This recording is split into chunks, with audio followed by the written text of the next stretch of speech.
Olá pessoal, bem-vindos ao módulo de terapias meditativas orientais. Essa é a nossa aula número 6. Aqui na parte 1 nós vamos ver sobre a psicologia budista. Sou o professor Gustavo Kufa Barreira e nossos objetivos hoje nessa aula são contemplar os principais aspectos da psicologia budista, refletir sobre as formas mais adequadas para se trabalhar com meditação. Isso vai ser na segunda parte da aula. Também analisar exemplos de empreendimentos motivados pela tradição de meditação. Então vamos nessa. Na segunda parte nós vamos ver então a ação no mundo. Nós vamos ver como trabalhar com meditação no mundo, como que os mestres trabalharam, como que a meditação pode se inserir nesse contexto capitalista, não no sentido de ganhar dinheiro propriamente, não só isso, mas produzir transformação na sociedade, que é o objetivo dessas tradições, né? Então nós vamos trabalhar hoje basicamente com essa imagem, que é a roda da vida. Essa imagem, ela vai resumir tudo aquilo que a gente tem estudado nesse módulo de terapias meditativas orientais. Está tudo aqui nessa imagem, a psicologia budista. Então nós vemos assim, a princípio o que dá para a gente já identificar, né? Que tem um ser maligno segurando uma roda. Então esse ser maligno, ele simboliza o sofrimento. Ele é um ser terrível. E ele está agarrando com unhas e dentes ali a roda da vida, que é também conhecida como a roda do Sansara. Então, tudo que a gente vive de sofrimento está dentro dessa roda. Então vamos olhar os detalhes agora. Então, o centro da roda. Lá no centro tem três cores, né? E logo de seguida tem três animais. Esses três animais, eles representam os três venenos da mente. Ou seja, a gente estudou na aula passada, né, a originação interdependente. A originação interdependente ela é um ensinamento do Buda que ela diz assim, ó, o jeito como você se coloca e olha para uma situação muda o significado daquela situação. Então, quando a gente se coloca diante de uma situação e na base do nosso olhar tem os venenos da mente, o sofrimento é inevitável. Essa roda do samsara toda ela é inevitável. Quais são esses venenos? O javali ou porco, ele representa a ignorância, a identidade. Então, como é que é isso? É o porco, ele baixa a cabeça, olha assim e vai adiante. Então, nós também, quando temos uma identidade, a gente diz, olha, eu sou isso, né? Eu sou professor, eu sou médico, eu sou motorista. Então, a gente baixa a cabeça e vai cumprir os papéis daquela identidade, assim, né? E se alguém nos atrapalhar, a gente sai da minha frente, é uma coisa assim. Então, é como um javali.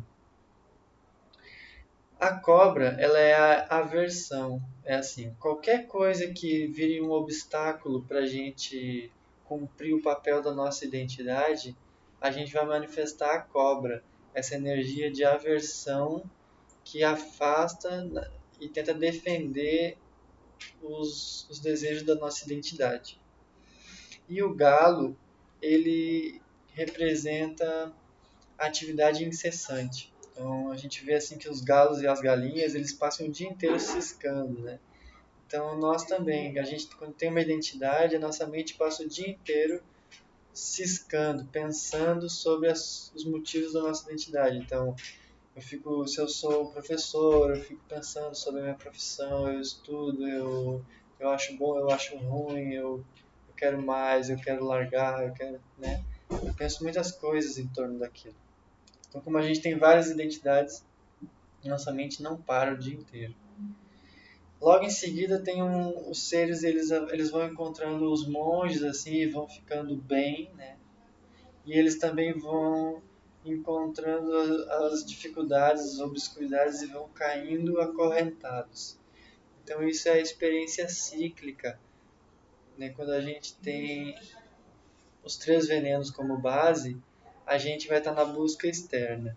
Então a gente encontra coisas favoráveis, a gente fica bem. A gente encontra coisas desfavoráveis, a gente fica mal. Então, no budismo a gente vai aprender assim, quando a gente encontra coisas favoráveis, a gente fica bem, mas não fica eufórico. Quando a gente encontra coisas desfavoráveis, a gente acha ruim, mas a gente não vai despencar. A gente vai começar a ficar equilibrado, estabilizado. Então, esse é o centro da roda. Aqui a gente tem um detalhe que mostra o primeiro elo dos 12 elos. Né? Então, em volta da roda, no círculo bem de fora, vai ter os 12 elos da originação interdependente, que vai mostrar como a gente é iludido pelas aparências e acaba caindo nessa busca externa pela felicidade que nunca se completa, né? Uma busca incessante. Então, o primeiro elo mostra um homem cego caminhando na beira de um abismo. Então, é assim que a gente fica quando a gente está dentro do samsara, né? A gente olha para as coisas e porque a gente vê o mundo como a gente vê, é por isso que a gente está cego, porque agora a gente não está mais vendo nossa natureza verdadeira, a gente não está mais se vendo em unidade com todos, a gente agora vê nossa identidade, vê os nossos anseios pessoais, a gente se vê em conflito com os outros. Então esse é o princípio de todo o sofrimento. Aí aqui nessa imagem, nesse detalhe, nós vamos ver vamos começar a ver os 6 reinos do Sansara. Então, nesse meio aí, entre os 12 elos e aquele círculo menor que a gente viu, aqui a gente está vendo os 3 reinos superiores. No meio, a gente tem o reino dos deuses. Os deuses, eles estão lá em casas luxuosas, voando sobre as nuvens, com palácios, com elefantes, né? Tudo muito bom. Então os deuses, eles são, se você vê, tem uma árvore que nasce lá no reino dos semideuses, mas ela dá os frutos no reino dos deuses. Então, quer dizer assim, né? Os deuses, eles sem fazer esforços, eles estão recebendo os benefícios de outros seres. Então é como alguém muito rico, né? A pessoa, assim, tem um monte de gente que trabalha pra caramba, mas quem colhe os benefícios é aquela pessoa que está lá numa situação muito confortável. Então, o reino dos deuses, a gente diz que é uma bolha dourada. A pessoa, ela acha que a realidade é aquele luxo, aquele escolher, né, qual é o champanhe que ela vai tomar, qual que é a música que ela vai ouvir, ela está numa boa. Então, parece que aquilo está tudo muito bem. Então, parece que está tudo muito bem, mas aquilo é um reino do samsara, repleto de sofrimento, porque a pessoa ela está totalmente baseada nas coisas externas, seu bem-estar. Então, logo a pessoa é retirada desse contexto, ela se vê frágil, vulnerável. Então, a gente pode ver aquela imagem assim de uma pessoa que ela é muito rica, mas se ela fica sozinha e a pé no centro da cidade, pode ser que ela fique com medo de ser roubada ou ela, se as coisas dão errado, não sai como ela queria, ela dá um chilique, grita com todo mundo, trata mal as pessoas, uma coisa assim. Então, a gente entra no reino dos deuses, né? Por exemplo, quando a gente vê algo que parece que veio do reino dos deuses. Então, por exemplo, eu vejo uma pessoa e fico apaixonado, eu fico seduzido de uma forma que olha assim e parece, nossa, essa pessoa ela tem algo mais que as outras não têm. Ela parece um ser magnífico, parece do reino dos deuses. Eu fico seduzido. Mas quando eu vou conhecendo a pessoa, eu vejo que ela é uma pessoa normal, como as outras, que ela busca a felicidade de uma forma equivocada, que ela se frustra constantemente e que ela não sabe sobre a felicidade duradoura, verdadeira que o Buda ensinou. Então eu vejo que era uma ilusão, a aparência de reino dos deuses que eu via. Isso pode acontecer com objetos, com lugares, com tudo, até com a própria meditação. A pessoa pode achar que ela é um grande meditante quando ela está só criando mais um tipo de identidade, de ilusão, que depois ela vai se decepcionar quando ela vê que aquilo não era nada do que ela estava imaginando. Ao lado ali a gente tem os semideuses, né? Eles estão cortando a árvore dos deuses e jogando flechas nos deuses. Então, os semideuses, eles são seres poderosos, mas eles têm essa competitividade. Eles querem alcançar aquilo que os deuses têm, né? A gente pode ver os políticos do nosso país, por exemplo. Eles têm salários muito bons, têm muito poder, grande influência, tudo, né? Mas eles estão constantemente uns atacando os outros, constantemente tentando conseguir uma condição melhor. Aquilo não basta para eles, o que eles alcançaram não basta, eles querem mais.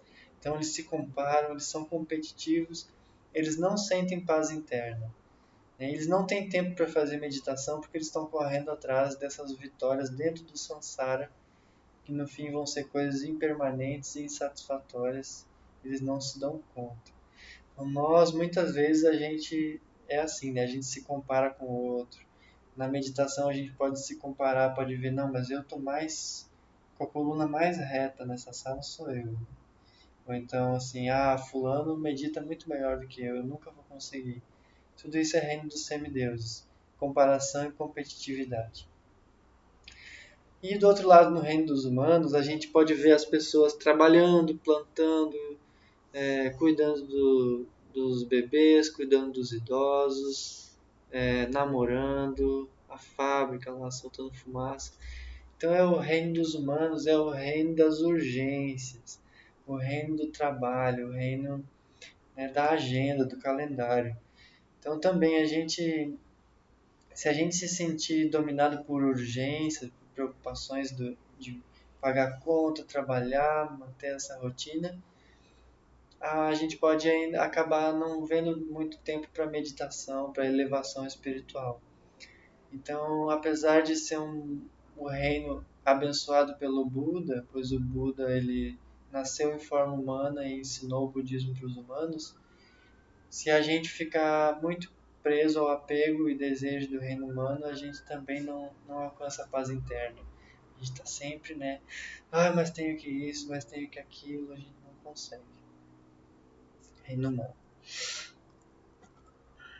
Na parte de baixo da roda da vida, nós temos os três reinos inferiores. No lado esquerdo, nós temos o reino dos animais. Os animais, eles não estão preocupados com a iluminação, com a felicidade verdadeira. Quando a gente está no reino dos animais, a gente está meio assim, a gente só está preocupado em comer, descansar e ter prazer, geralmente o prazer sexual. Então a vida parece que se a gente puder comer bem, descansar e ter prazer, não precisa mais nada. Ali já tem tudo, né? Estou satisfeito ali. Só que isso não é felicidade verdadeira, porque esses desejos, eles são insatisfatórios. Tão logo a gente fica ali, a gente quer mais depois, né? E também assim, se a gente só fica descansando, né, o nosso corpo vai ficando todo errado, né? Dor na coluna, sobrepeso, tudo mais, todos os outros problemas. Se a gente também só come o que a gente gosta, também não dá muito certo. Se a gente só fica em busca de prazeres, também não vai trazer felicidade duradoura. Vai trazer uma situação problemática. Então, o reino dos animais. Às vezes a gente se comporta dessa forma, né? Preguiça, obtusidade mental. E do outro lado nós temos o reino dos fantasmas famintos, também conhecido como seres carentes. Os fantasmas famintos são descritos assim porque o fantasma, né, tudo que ele toca, ele atravessa. Então, ele está faminto, ele come, mas a comida não satisfaz, ela atravessa o corpo e ele continua faminto. Por isso são seres carentes. Os seres carentes, eles têm um pescoço fino e comprido e uma barriga gorda, né? Então, assim, é difícil a comida passar para eles e quando passa, aquilo é uma coisa entalada dentro deles, né? Eles cospem fogo. O que eles comem não traz satisfação, traz mais sofrimento. Então isso é uma forma de ilustrar a pessoa que ela é carente, né? A pessoa que ela é carente, você dá o que ela quer e ela diz assim, mas não era, agora não adianta, né? Você não está dando de boa vontade. Agora eu não quero mais isso. Não, para mim não vai dar certo. Então a pessoa, ela vai meditar, ela diz assim, não, mas eu não consigo a postura, minha mente é agitada, isso não dá certo. Então a pessoa ela sempre olha com esse olhar da falta, do que não tem. Então ela olha com um olhar de carência. Não adianta, né? Aquela pessoa, ela encontra o que está faltando. Então é uma situação bem difícil. E geralmente as pessoas nesse reino são as pessoas que têm algum tipo de vício. Então, por exemplo, a pessoa que tem um vício por drogas, aquilo nunca é suficiente. Depois que ela consome as drogas, ela depois precisa mais e aquilo não traz uma satisfação. A pessoa ela fica culpada, se sente mal por estar naquele caminho de degradação, né? Então, aquilo em vez de trazer, quando ela consegue consumir as drogas, ao invés dela se sentir feliz, satisfeita, plena, em paz, ela se sente mais amaldiçoada, mais sofrida, né? Então, aquilo não é um ciclo quase infernal. Então, o reino dos carentes. E embaixo, no meio, nós temos o reino dos infernos, onde os seres estão atacando e sendo atacados. Então, quando a gente se sente atacado, isso já é o reino dos infernos, né? Geralmente as pessoas olham para a roda da vida e dizem assim, eu acho que eu estou no reino dos deuses. E a pessoa tende a olhar para si mesma assim, não, o inferno não é nem o que eu sou. Mas na verdade nós todos andamos nesses 6 reinos todos, né? Ele não fica muito em cada um, a gente anda por todos. Então, vou dar um exemplo bem cotidiano, né? Às vezes a gente está em casa e a gente chega assim e vê uma pia de louça suja, uma bagunça que os outros deixaram. Aí a gente se sente atacado, né, por aquilo. A gente olha e fala assim, não acredito, como deixaram essa bagunça aqui? É como que tiveram esse desrespeito comigo. Então, a gente se sente atacado por aquilo. E imediatamente a gente quer atacar. Diz, não, mas isso não vai ficar assim. Ah, agora eu vou falar, eles vão ver como é que é. Isso aqui não, né? Que pessoas preguiçosas, pessoas que não têm educação, então aquilo vira uma agressividade. Então isso já é o reino dos infernos. Então se a gente está se sentindo atacado e está querendo atacar, reino dos infernos. O que acontece? Nenhum desses reinos, as atitudes dentro deles não trazem felicidade, não trazem paz interna. Se eu perseguir alguém no reino dos deuses, alguém dourado, maravilhoso que me seduz, aquilo não vai ter felicidade e paz no final. Se eu estou no reino dos humanos, né, com urgência, com apego, não traz paz interna. Competindo no reino dos deuses, mesmo com a vitória, não traz paz interna. E nos outros reinos inferiores também não. Se você notar, em todos os reinos tem um Buda apontando para fora da roda. Lá antes, acho que é mais na frente. Aqui a gente tem os Budas apontando a lua, né? Ele está fora da roda e aponta a lua, mas dentro da roda também tem os Budas em cada um dos reinos apontando para fora. A lua, ela simboliza a nossa verdadeira natureza, a natureza de Buda, que está sempre presente, sempre brilhante, como a lua. Então, é a natureza autêntica. E também tem o reino de Amitabha, né? O reino daquele Buda vermelho ali, para onde os seres saem do reino do Sansara e eles entram nesse reino de compreensão, entendimento e paz interna. Então, voltando aqui um pouquinho, tem embaixo da roda da vida tem esse ser jogando videogame. Ele é um morto-vivo, né? Ele é um esqueleto jogando videogame. Então são aquelas pessoas que elas estão totalmente distraídas dentro do samsara, né? A pessoa está lá preocupada com o que ela vai se divertir, ela não está nem lembrando assim que tem o caminho da felicidade verdadeiro, que tem o caminho, que tem os apegos do samsara, que tem o problema da ilusão, de avidya. Ela não está pensando no impacto as coisas que ela consome, os plásticos que ela compra, o impacto no meio ambiente, ela não está nem aí. Então ele é descrito como alguém que está desperdiçando a vida, é como se ele já tivesse morrido, mas está vivo. Descrito assim. Então, De uma forma resumida, tem esse exemplo que eu gosto muito, que é o exemplo da água. Se a gente olhar a água em cada um dos 6 reinos, né, ajuda a gente a entender em qual reino do Sansara a gente está. Então, no reino dos deuses, a minha água, ela é a melhor água. Ela é a água, como é que é aquela marca Pellegrino, né? A água caríssima, que vem lá das montanhas do Himalaia, pura, né? É uma coisa especial. Você aprecia essa água aqui, maravilhosa. No reino dos semideuses, né? A gente vai te vender, a gente vai usar a água que a gente tem para ganhar proveitos da situação. Então, nós vamos vender a água que a gente tem, nós vamos privatizar aqui e vender para você. E também nós vamos tentar conquistar o que tem de melhor em termos de água, nós vamos dominar isso nem que seja pela força. No reino dos humanos, né, a água é uma coisa que serve para dar banho, serve para fazer comida, que serve para regar as plantações, serve para beber, serve para muitas coisas, que é para a gente cumprir nossa agenda e cuidar das nossas pessoas e amanhã tem mais. E olha a hora que é porque tem que cuidar a água e pagar a conta de água. No reino dos humanos é uma coisa assim. No reino dos animais, a água, enfim, né? Tá ali, mas eu também não estou preocupado se vai ter, se eu estou sujando a água também não me importo, né, eu estou assim, estou bem aqui, não estou preocupado com água nenhuma. Se tiver eu bebo, se não tiver eu espero um pouco, alguém vai me dar. Coisa assim, um torpor.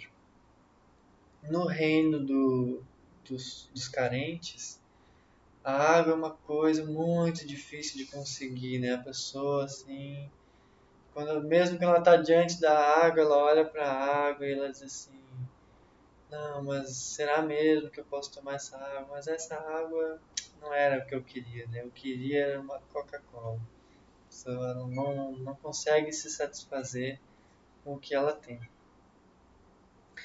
E no reino dos infernos, a água é uma coisa que eu uso para afogar as pessoas, é algo que eu uso para ferver os seres, né? Uma coisa que eu uso para ferir os outros ou que os outros estão usando para me ferir. Então a pessoa ela tem essa mágoa, essa dor. Então, no reino do Buda, né?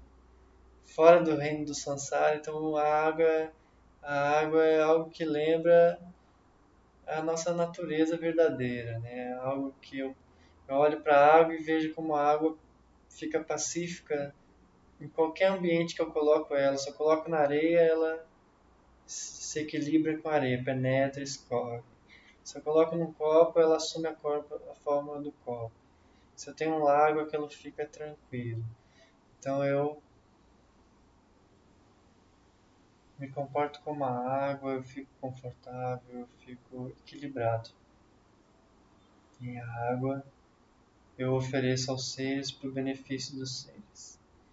Então eu olho a água de um ponto de vista pacífico no reino do Buda. E assim nós concluímos nossos estudos da psicologia budista, aqui com a imagem da roda da vida.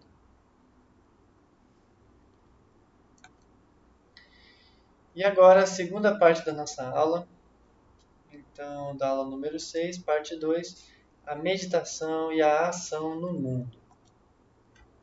Então primeiro eu vou trazer o exemplo de vida deste yogi, que sem ele a gente não teria tudo que a gente tem hoje sobre budismo e meditação no Brasil. Foi um grande yogi tibetano que ele nasceu em 1930 no Tibete e o nome dele é Shagdu Tulku Rinpoche e faleceu no sul do Brasil em 2002. Então, como que ele veio do Tibete para parar no Brasil? O Shagdu Gompa original foi fundado no Tibete Oriental em 1131. Shagdu Gompa ele é o templo de Shagdu Rinpoche. Então você veja, esse Shagdu Rinpoche, o nome dele é o 16º Shagdu Rinpoche. Então já, já vem há séculos como um mestre que renasce, né? Então, no Tibete tem dessas coisas, né? O mestre ele morre e quando ele é um mestre muito iluminado, ele dá as direções onde ele vai nascer. Os alunos, os monges vão lá, encontram uma criança, identificam ela como o renascimento do mestre e ele vai receber os ensinamentos desde criança e vai ser treinado para ser um mestre que recebe a linhagem. Então ele é visto como um renascimento. Então esse primeiro templo de Shagdu foi fundado no ano de 1131. E a gente agora tem Shagdu Gompa aqui no Brasil. Então o Shagdu Rinpoche ele começou o seu treinamento como yogi a partir dos 4 anos de idade, porque ele foi justamente reconhecido como um renascimento. Antes dos 30 anos, ele havia realizado 2 retiros de 3 anos para meditação e rituais tântricos. Então, você imagina, né? A gente aqui tentando fazer 15 minutos, meia hora de meditação por dia, e aí quando um treinamento mesmo, sério mesmo, eles fazem retiros de 3 anos, 3 meses e 3 dias. O Shagdu fez 2 desses. Você imagina, é uma coisa muito intensa. Em 1950, a libertação pacífica da China culminou no genocídio de aproximadamente 90 mil tibetanos. Então, a China invadiu o Tibete, alegando que iria pacificar essa cultura feudal que ainda havia na visão deles, e chegou com o comunismo proibindo a religião budista e perseguindo, transformando os templos em locais de tortura. Assim, muitos mestres morreram e muitos fugiram do Tibete, assim como grande parte da população. Exilado na Índia, Shakdu Rinpoche trabalhou por um longo tempo na construção de uma ferrovia. E depois, o então detentor da linhagem Nyingma, do John Rinpoche, então como se fosse assim, quase alguém como o Papa. Ele chama o Shakdu Rinpoche solicita que ele organizasse uma comunidade de 300 exilados em terras doadas pelo governo indiano. Então, Shagdu Rinpoche chama do John Rinpoche chama o Shagdu Rinpoche e pede a ele que ajude esses 300 exilados lá numa terra que foi doada pelo governo da Índia, ajude esse povo a se organizar. Então ele fica lá muitos anos, eles têm uma terra muito ruim, árida, e eles conseguem plantar abacaxi e umas outras coisas, e produzir algodão, produzir tecidos e conseguem ajudar o povo lá a se organizar. Mas depois, a pedido de alunos, o Shagdu Rinpoche ele vai para os Estados Unidos, depois de uns anos. Nos Estados Unidos, Shagdu estabeleceu centros para a proteção da cultura tibetana enquanto uma tradição viva, assim como em outros países, dentre eles o Brasil.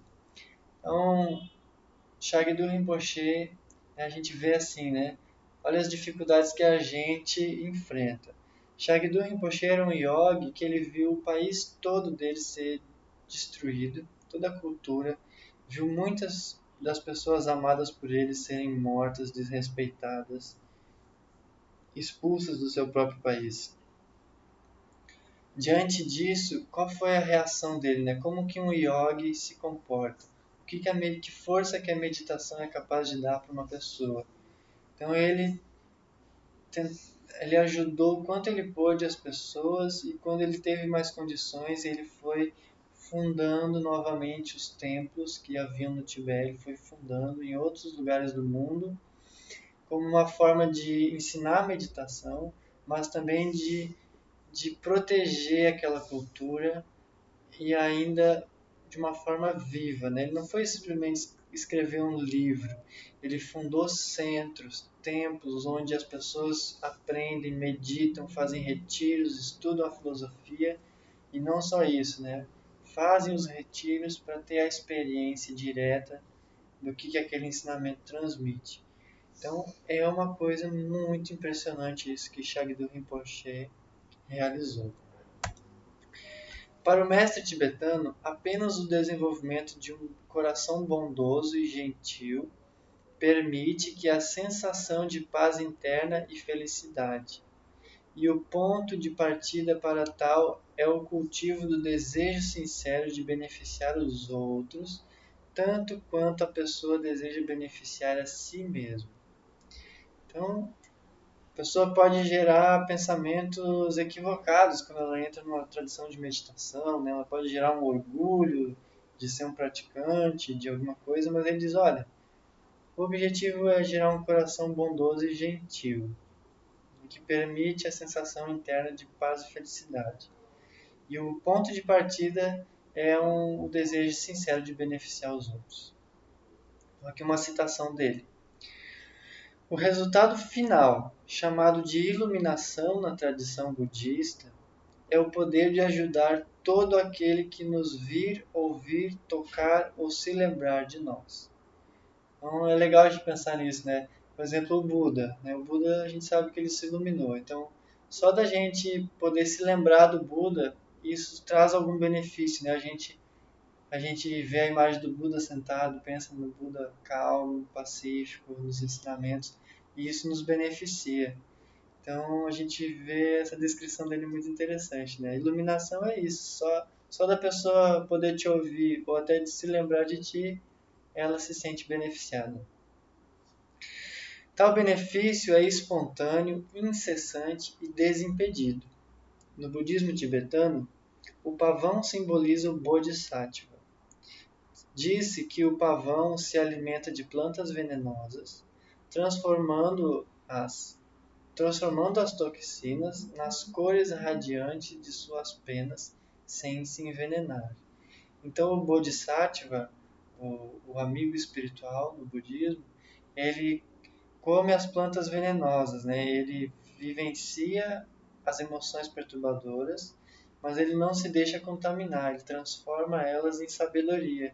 Então ele usa as emoções perturbadoras para entender o funcionamento da sua mente, entender como pacificar as perturbações e transforma isso em sabedoria para compartilhar com os outros.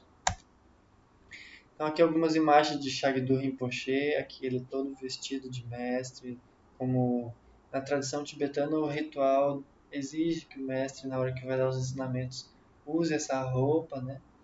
Aqui do lado ele com uma roupa mais comum. Ele foi um grande escultor, ele esculpiu várias imagens grandes e pequenas pelo mundo todo, nos templos que ele fundou. Aqui ele com uma estátua quase pronta de Guru Rinpoche. E aqui o templo que ele construiu lá no Rio Grande do Sul, em Três Coroas, onde se realizam grandes retiros, como a gente pode ver nessa imagem, uma saída de um retiro aí com o Shagdu Rinpoche. Então, muito emocionante, muito estimulante, né, ver o poder da meditação através desse poderoso yogi que foi Shagdu Rinpoche, que expulso do seu país, ele consegue ter empreendimentos como esse em outros países de outros idiomas, totalmente, uma cultura totalmente diferente. A gente vê um grande êxito aí. Então, o que Shagdu Rinpoche deixa como legado uma mensagem para nós aqui, né? Meditação e ação no mundo. Ele diz assim: ao invés de se concentrar no comportamento de todos os outros, como quem olha por uma janela, observe sua mente como se olhasse num espelho. Então a gente vai ver que no budismo, os budistas eles não estão preocupados em criticar, em eleger inimigos, por exemplo, assim, esse presidente a gente não aceita, nós vamos tirar, sei o que, olha isso, olha aquilo, né? Por mais que eles possam discordar, os budistas eles se concentram em fazer alguma coisa de útil, né? Então assim, tá todo mundo fazendo coisa errada e bagunça, né? Mas a gente não vai ficar levantando bandeira contra eles. Nós vamos fazer o quê? Nós vamos fazer um templo, nós vamos fazer retiros, nós vamos oferecer a oportunidade das pessoas virem aqui se purificar, se pacificar. Então, esse é um exemplo do que move a ação no mundo de Shagdu Rinpoche. E segundo, você pode contemplar a impermanência. Então, aqui é uma instrução de meditação. Você pode contemplar a impermanência no contexto de uma guerra, depois gerar compaixão tanto pelas vítimas quanto pelos promotores da guerra. Fazer um compromisso de trabalhar para dissolver a sua própria raiva e ser uma força mais genuína de paz, e rezar para ter força para fazer isso. Permita que a mente relaxe entre cada etapa, depois de contemplar como o karma opera em sua vida e assim por diante. Então aqui é uma instrução de meditação para a gente fazer bem devagarinho, etapa por etapa. Então é legal ver uma instrução desse mestre. Ele tem um livro inteiro que é só sobre instruções de meditação. E aqui mais uma frase dele. O essencial nesta vida é desenvolver as qualidades positivas inerentes à mente e usá-las para ajudar os outros. Inerente à mente quer dizer que aquelas qualidades como amor, compaixão, igualdade, alegria, generosidade, moralidade, paciência, energia constante, concentração e sabedoria, elas não são coisas construídas, elas são da nossa própria natureza, elas são inerentes à mente. Então a gente vai desenvolver, vai se conectar com elas para ajudar os outros. Podemos pensar que somos cultos e competentes por termos passado muitos anos em uma escola ou empresa, ou porque nos dedicamos a um ofício, a uma profissão ou às artes. No entanto, é pouco provável que algum de nós tenha recebido uma educação formal sobre a bondade, ou tenha aprendido algo sobre a verdadeira causa da paz e da satisfação. É raro alguém pensar que possa estar enganado. Então a gente vê isso, né? A gente vê assim que as guerras, elas foram feitas por engenheiros, por cientistas, por médicos, pessoas muito estudadas, muito competentes, muito respeitadas. E eles fizeram coisas horríveis com a humanidade.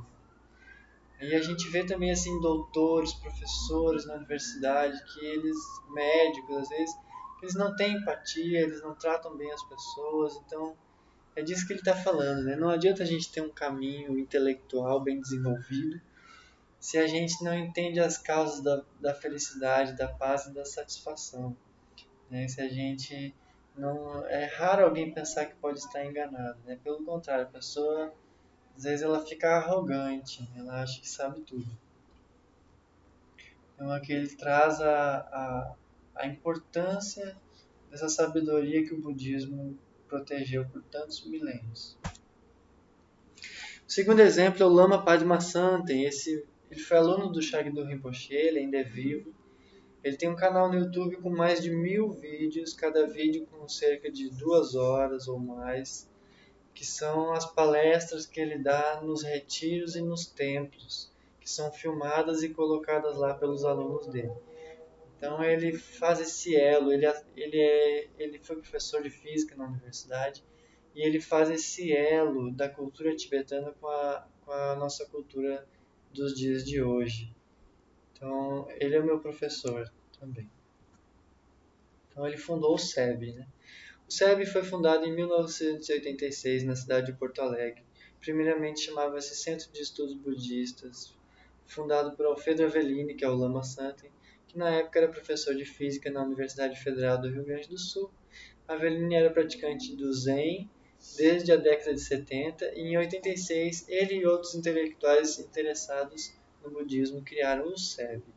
Em 92, o SEB passou a publicar uma revista de pensamento budista, que é publicada até hoje, intitulada Revista Bodhisattva. Neste mesmo ano, o SEB também participou da organização da vinda do Dalai Lama a Porto Alegre, e em 1993 o SEB organizou a vinda de Shagdu Tulku Rinpoche ao Rio Grande do Sul. A segunda fase do SEB se inicia no ano de 96, quando o físico Alfredo Avellini foi ordenado por Shagdu Rinpoche. Então, Shagdu deu esse nome a ele de Lama Padmasambhava. Passou a ele a tocha, né, do budismo tibetano no Brasil. Ao mesmo tempo, alunos do Lama de diversas outras cidades do Brasil passaram a organizar grupos de prática budista em suas cidades e eventuais retiros que contavam com as visitas do Lama. Então, o budismo, o SEB hoje tem mais de 50 cidades no Brasil, tem centros, e o Lama ele visita as cidades, conduzindo retiros e palestras. A terceira fase do SEB começa por volta de 2002, quando os grupos de todo o país começaram a se reunir para discutir as formas de ação conjunta do SEB no Brasil. Então tem esses encontros regionais, né, onde o pessoal do Brasil inteiro se reúne e faz essas assembleias com o Lama. Então aqui a gente vê exemplos de ação no mundo com a motivação da meditação, que era isso que eu queria trazer para vocês, né? O que as pessoas fazem, quais são os empreendimentos, quais são os movimentos com base na meditação que a gente pode ver. Então o SEB, um grande exemplo, ele faz diálogos com a ciência. O Lama tem uma série de vídeos dialogando com o budismo e a ciência. Tem o Instituto Caminho do Meio, que tem escola, que tem ação social, tem várias coisas. Tem as escolas. Tem o ensino e aprofundamento do budismo por meio de palestras e retiros. Tem o diálogo com o nível dos empresários, das indústrias. E tem o Nassim, que a gente vai ver a seguir.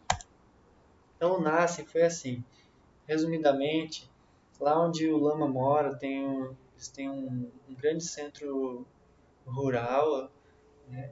Uma grande área verde, 50 casas, escola, templo.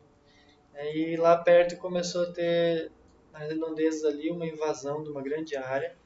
E ali, barracos, casas mal colocadas, esgoto a céu aberto, infestação de ratos, doenças, tráfico de drogas, vários problemas.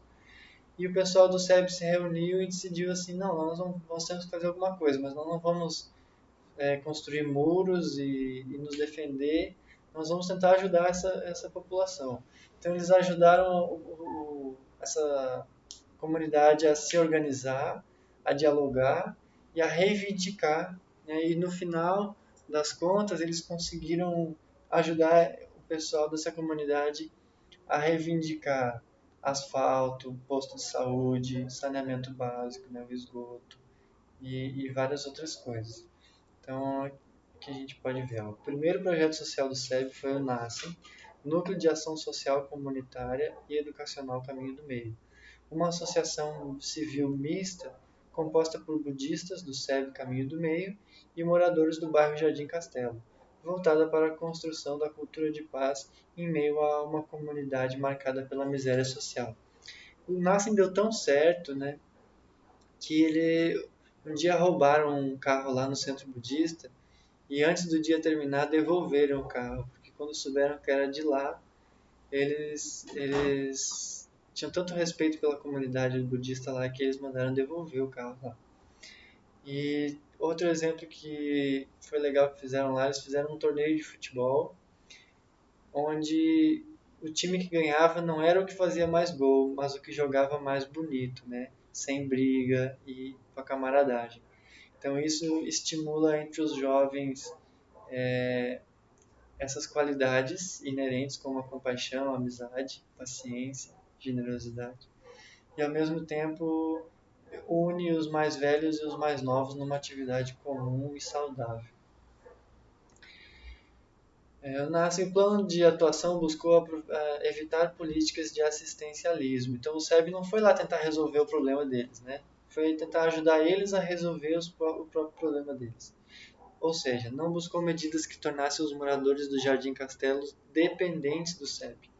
O que se fez foi incentivar o surgimento de lideranças dentro da própria comunidade. O SEB não tentou substituir o poder público, mas através de uma observação participante, incentivou reivindicações por políticas públicas na linha da democracia participativa. A participação de budistas nos projetos sociais é vista como uma oportunidade de prática espiritual aplicada, ou seja, como parte do método para se alcançar o nirvana, a iluminação. Então, de novo, não é aquele meditante que vai se isolar numa caverna para sempre, mas é aquele que fez o caminho da paz interna, entende quais são as causas da felicidade e do sofrimento e ajuda os outros a encontrar essa lucidez. E as terras puras e aldeias são outro exemplo, né, que o SEB estimula, que é a vida comunitária. Então, assim, aqui tá bem resumido, vamos ler aqui. Por um lado, nas periferias, então vai dar um panorama da nossa sociedade. Nas periferias e comunidades, as comunidades são dominadas pelo tráfico, pela falta de oportunidades e pelo descaso do Estado. Então lá falta saúde, falta educação, falta segurança. Por outro lado, no centro das cidades, as pessoas estão fazendo grandes esforços para se engajar no processo econômico e dentro dele elas irão desperdiçar a sua vida em setores de trabalho que drenam toda a sua energia e saúde. A inserção das pessoas no processo econômico, que em larga escala é um processo que agride o meio ambiente e também as pessoas, não irá produzir uma felicidade estável. Então, a gente se inserir bem no capitalismo é uma coisa que não vai ser saudável nem para nós, nem para o ambiente. As terras puras são locais onde as pessoas podem viver com simplicidade, tendo tempo para a prática espiritual e também desenvolverem a vida comunitária. Então, não é essa meditação, né? A meditação na empresa para os funcionários darem um lucro mais legal aí para o capitalismo, né? Para a indústria. Mas é justamente a terra pura é o contrário, né? Assim, não vamos seguir nessa direção de predatória com a natureza e com os próprios seres humanos explorando a força humana, né? Vamos viver de uma forma mais simples, vamos voltar um pouco às culturas do passado e tendo como prioridade a prática espiritual e a vida comunitária. Então esses são exemplos de empreendimentos que o budismo e a meditação eles têm dado certo aí nos dias de hoje e gerado muita coisa boa. O Lama Santen, né, ele diz que a motivação para esses empreendimentos, né, ele diz assim, Santen afirma que se a pessoa não desenvolver uma motivação correta em todas as direções da sua vida, ela medita para melhorar, mas na hora de ganhar dinheiro ela faz o que é preciso. E se os princípios da meditação não forem aplicados em todos os âmbitos da vida, a meditação não funcionará. Quando a pessoa gera estabilidade na meditação, ela tem a sensação de que ela tem algo para oferecer. Ela tem uma sensação de riqueza. Mesmo a pessoa estando lá com roupa simples, num lugar simples, ela tem um grande tesouro para compartilhar, que é nada mais nada menos que as causas da felicidade duradoura. O Lama Santen também recomenda às pessoas reduzir as necessidades financeiras e materiais, reduzir as necessidades e aumentar o que se pode oferecer.